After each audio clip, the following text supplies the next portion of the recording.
Hoje vamos falar um pouco mais sobre as vantagens e as desvantagens da competição e a cooperação dentro de uma mesma equipe ou contra equipes adversárias. O termo competição é usado em referência às várias situações diferentes. Podemos competir contra os outros, contra nós mesmos ou contra o relógio.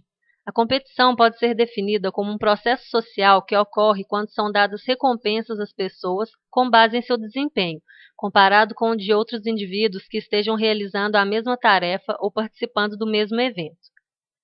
Já a cooperação é um processo social por meio do qual o desempenho é avaliado e recompensado em termos de realização coletiva de um grupo de pessoas que trabalham juntas para alcançar um determinado objetivo. As recompensas são compartilhadas por todos do grupo. Em esportes coletivos, cada jogador do time deve cooperar para vencer o jogo, mas os jogadores também podem competir um contra o outro, como, por exemplo, por tempo de jogo ou pela posse de bola.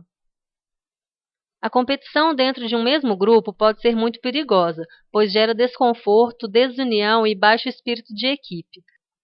Ao invés do grupo lutar um pelo outro, eles acabam lutando um contra o outro. Em ambientes de treino, isso pode ser saudável, enquanto um atleta tenta superar as habilidades do colega, fazendo com que ambos tenham que treinar cada vez mais. Mas fora isso, principalmente em competições, as brigas dentro da mesma equipe são um prato cheio para os adversários. O processo competitivo pode ser experimentado e interpretado de formas diferentes pelos indivíduos.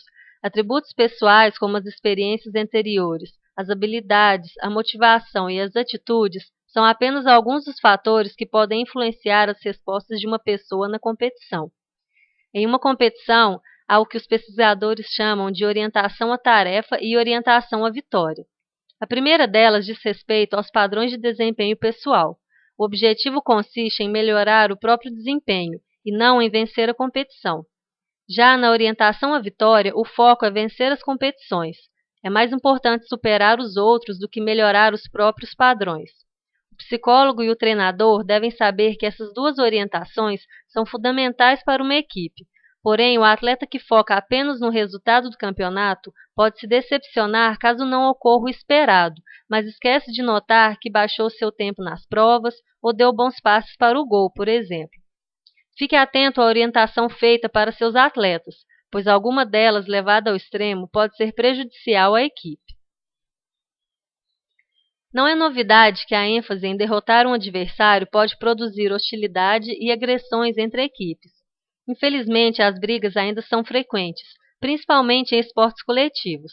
Não é a competição em si que produz o comportamento agressivo e a hostilidade. Antes disso, os sentimentos e comportamentos derivam do foco e da interpretação em fazer qualquer coisa para vencer. Os atletas sabem que alguns adversários, propositalmente, provocam para que se inicie um conflito, pois dependendo do placar do jogo, isso pode ser interessante para o adversário. Cabe à comissão técnica ficar atenta para alertar os seus atletas sobre as chances disso acontecer. É difícil dizer se competição e cooperação são exclusivamente boas ou ruins para uma equipe. Um tipo de campeonato em que as equipes têm alto nível de desempenho faz com que a competição entre eles se torne um tipo de cooperação, porque ambas as equipes se sentem motivadas e desafiadas a apresentar o seu melhor. Isso acaba se tornando um tipo de cooperação entre elas. Tanto a competição como a cooperação podem oferecer benefícios, incluindo o desenvolvimento do caráter, da disciplina e do trabalho em equipe. Elas também são relações complementares que dão às pessoas a oportunidade de realizar seu potencial em esportes e atividades físicas. A cooperação não precisa substituir a competição. Muitos autores defendem a combinação entre elas no esporte, na atividade física, como na vida. Para trabalhar esses dois elementos com a sua equipe, seguem algumas dicas. Individualize as instruções para atender às necessidades de cada pessoa, seja na sua equipe de competição, no seu grupo de corrida ou nas aulas de dança. Estruture jogos e atividades que incluam elementos tanto de competição como de cooperação, principalmente se seu grupo for de crianças. Forneça feedback e estímulos positivos aos alunos e atletas, independente do resultado da competição. Enfatize a cooperação em algumas atividades para gerar confiança e comunicação aberta entre os membros do grupo.